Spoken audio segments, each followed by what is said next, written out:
Bonjour à tous et bienvenue dans What's in My Pop. Alors, vous l'aurez remarqué, je ne suis pas Rémi, en fait, je suis Antoine. Je suis co-créateur du blog avec Rémi. Ne vous inquiétez pas, Rémi est toujours vivant. C'est juste, on a essayé de se répartir les tâches, c'est-à-dire que lui va principalement s'occuper de tout ce qui est le blog et les réseaux sociaux, et moi je ferai principalement tout ce qui est vidéo YouTube. De ce fait, donc, aujourd'hui, nous allons parler de Last Night in Soho. Alors, pour ceux qui poseront la question, pour Eternals, ne vous inquiétez pas, hein, Rémi va en parler sur le blog. Après, si vous voulez quand même mon avis vite fait, ce film est génial. Possiblement un de mes préférés du MCU. Si ce n'est mon préféré. Bon, en tout cas, il est dans le top 5. Mais bref, nous, si on est ici, c'est pour parler de Last Night in Soho, dernier film de Edgar Wright, avec au casting Thomasin McKenzie, Anya Taylor-Joy et Matt Smith.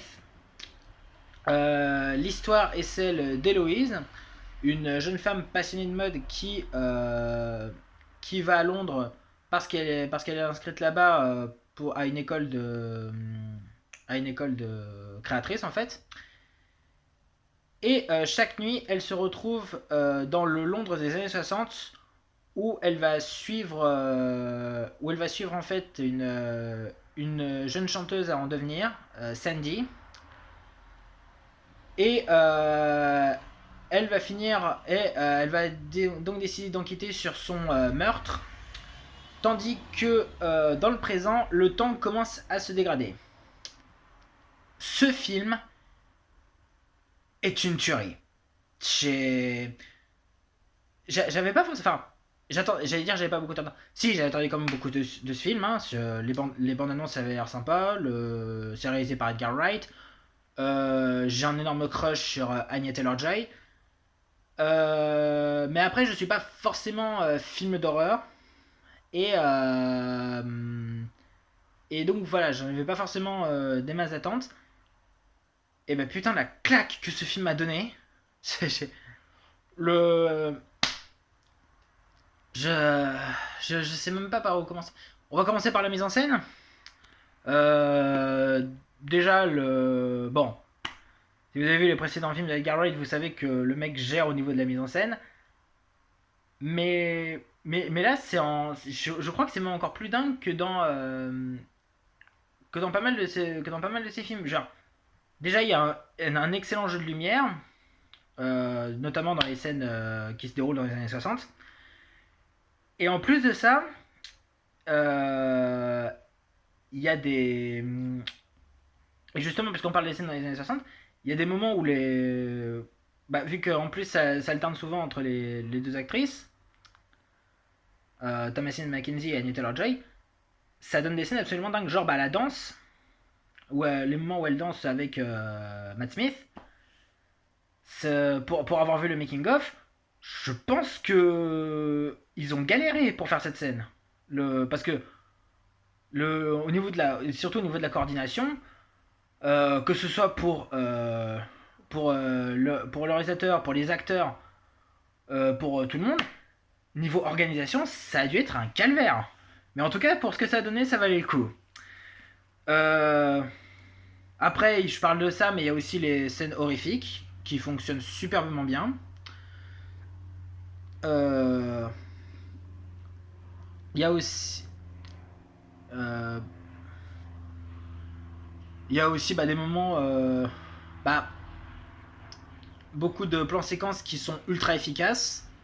Euh, On peut par exemple, oui, je pense que je peux dire que c'est un plan séquence. La scène qu'on peut voir justement dans la bande-annonce où Thomasin McKenzie se recouvre sous ses draps et où la caméra recule ultra loin, euh, qui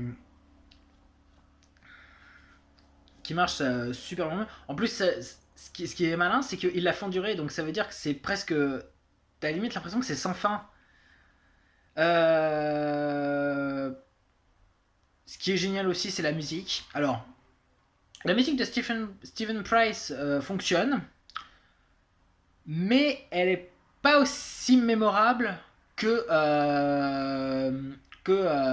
celle qu'il avait composée pour Gravity. Et j'ai un peu honte de dire ça, mais j'ai un peu honte de dire ça, j'ai un peu préféré les compositions qu'il avait fait pour Suicide Squad. Bon, si vous voyez la qualité de Suicide Squad, je pense que vous voyez pourquoi j'ai honte de dire que je préfère ses compositions sur Suicide Squad. Enfin, non, pour le coup, les musiques qui ont retenu mon attention, c'est celles qui sont chantées. Notamment celles chantées par Anya Taylor-Joy. Et notamment la chanson Downton, la reprise qu'elle a faite de Downton. Plus particulièrement la version qui a un rythme assez long. Parce que oui, il y a deux versions de cette chanson pour la BO, 3 si on compte la version a cappella. Et je préfère largement la version assez lente parce que ça donne un aspect mélancolique et tout. Et je trouve ça vraiment efficace. Ça et la voix de Anya Taylor-Joy. Mais... Est-ce qu'il y a un truc que cette femme sait pas faire? Sérieux, elle est belle, c'est une super actrice, elle danse super bien, elle est drôle. Bref. Bah, tu on peut parler des acteurs. Du coup, bon, Anya Taylor-Joy, je pense que vous voyez que cette actrice est excellente.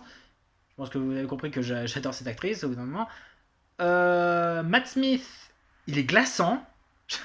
J'ai été vachement surpris, mais j'étais vachement surpris de voir que ce mec il pouvait être flippant. Pour avoir vu son docteur, j'ai vraiment du mal à me dire que c'est le même acteur qui joue le docteur. C'est bien, ça fait un peu David Tennant. Le genre d'acteur que j'ai du mal à voir dans le méchant et qui, dès qu'il joue un méchant, devient exceptionnel en méchant. Enfin, quand il fait un quand c'est fait par un réalisateur qui fait ce qu'il fait. Terminator Genisys.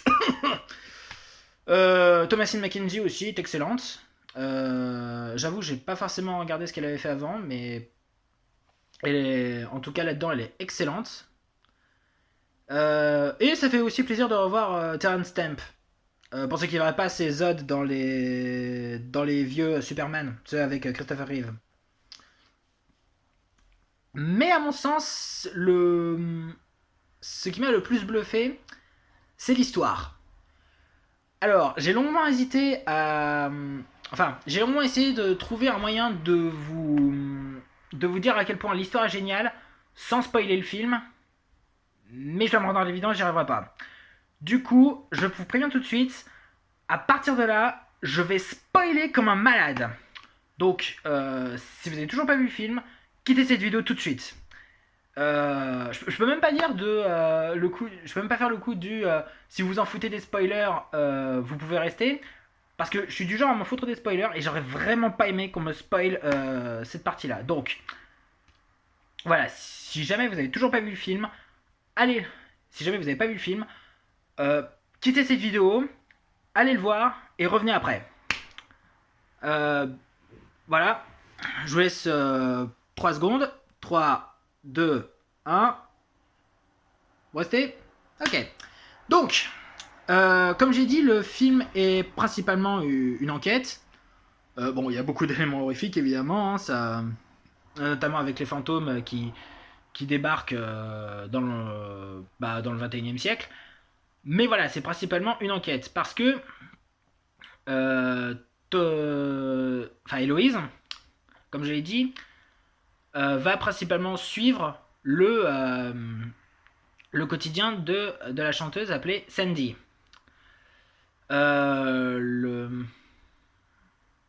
Et en fait, au départ d'ailleurs, sa vie d'ailleurs semble parfaite, au point que quand Héloïse revient dans le 21e siècle, elle essaye de lui ressembler, que ce soit que ce soit physiquement, vu qu'elle reprend même sa couleur de cheveux, ou quand elle reprend certaines de ses expressions. Ça aidé par le swag d'Anya Taylor-Joy. Bon, ok, j'arrête avec ça.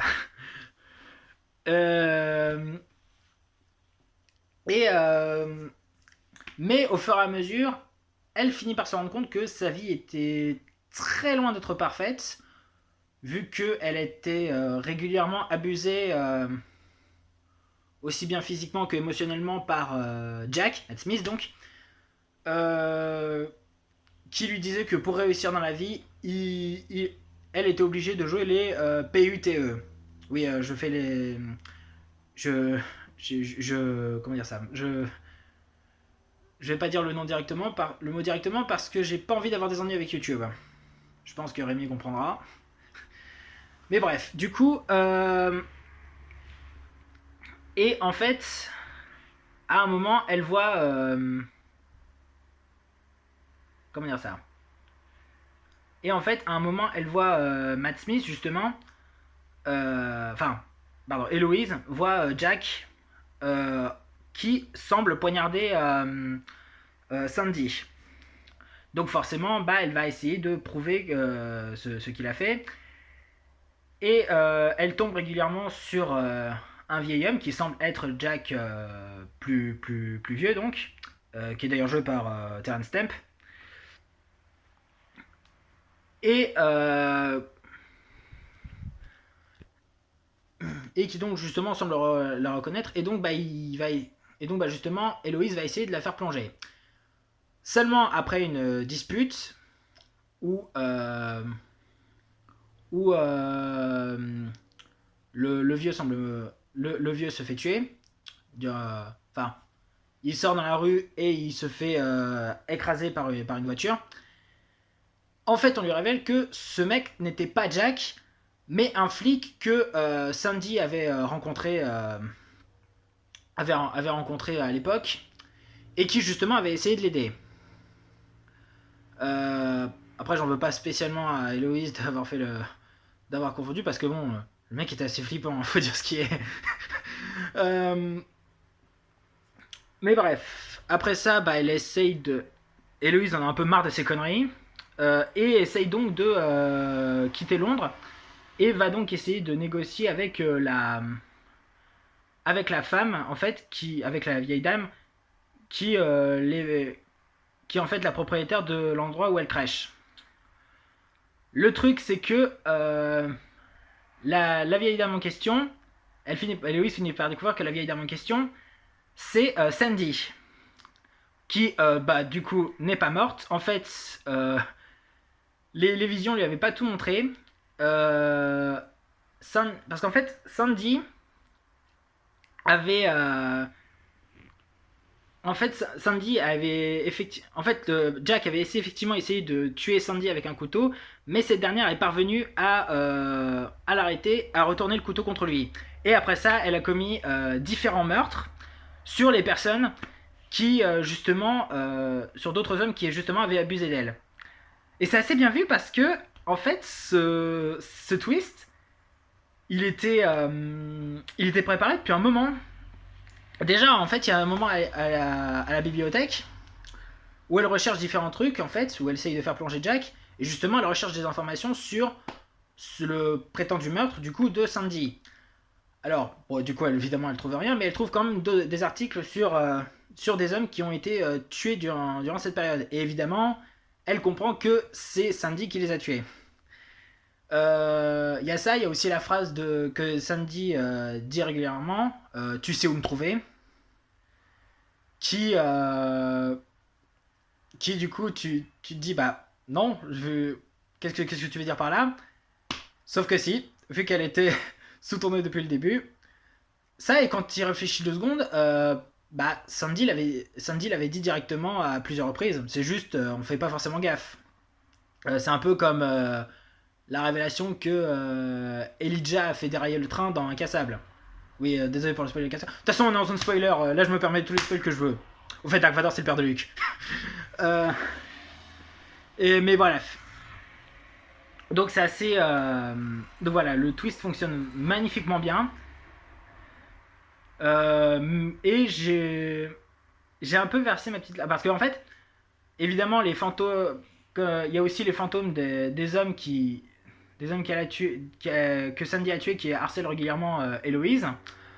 Qui en fait, bah, justement. Justement, c'est la scène qu'on voit dans la première BA où justement il l'attrape et tout. Et en fait, à ce moment-là, il y en a un qui prend le téléphone, le tend à Héloïse et lui dit aide-moi, aide-nous. Et, et justement, Sandy, qui à ce moment-là essaye de tuer Héloïse, essaye de. Finit par entrer dans la chambre de cette dernière et voit justement tous les hommes qu'elle a tués, notamment Jack qui lui dit. Notamment Jack qui lui dit voilà, t'as ce que tu voulais, tout ça c'est ce que tu voulais. Et ça amène un moment assez beau, justement, une discussion entre Sandy et Héloïse avec Sandy qui dit qu'elle a jamais voulu ça. Euh, Héloïse qui lui dit je sais. Et avec Sandy qui, prise de remords, décide de se suicider.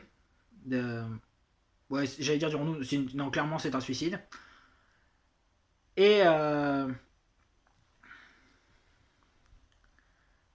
et bref, c'est vraiment ultra bien foutu, mais ça permet aussi à, comment dire ça, à Héloïse de mieux prendre sa vie en main. C'est-à-dire prendre ce qu'il y a de bon dans le passé, mais tout de même apprendre des erreurs du passé en fait. Ne pas répéter les mêmes erreurs, ce qui est vraiment bien foutu. Donc voilà, je vous recommande Last Night in Soho. Enfin, si vous pouvez le voir. Parce que, oui, bon, vite fait, je passe un petit coup de gueule. Parce que mon cinéma diffusait qu'une séance à 21h37.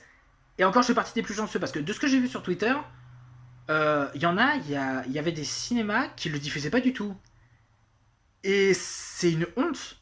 C'est une honte que ce film ne soit pas autant distribué, quoi. Voilà. Pourquoi ce film est pas suffisamment distribué quand c'est des merdes genre le dernier film avec Christian Clavier, là c'est bon, il y a pas de problème. Mais un film d'Edgar Wright, là par contre non, lui il peut crever. Donc voilà, je vous en supplie, allez voir ce film si votre cinéma le diffuse. Et s'il le diffuse pas, procurez-vous le DVD ou le Blu-ray. Parce que franchement, il mérite que vous y jetiez un oeil. Voilà, j'ai fini donc avec ce que j'avais à dire. Je vous dis donc au mois prochain pour une nouvelle vidéo. A plus!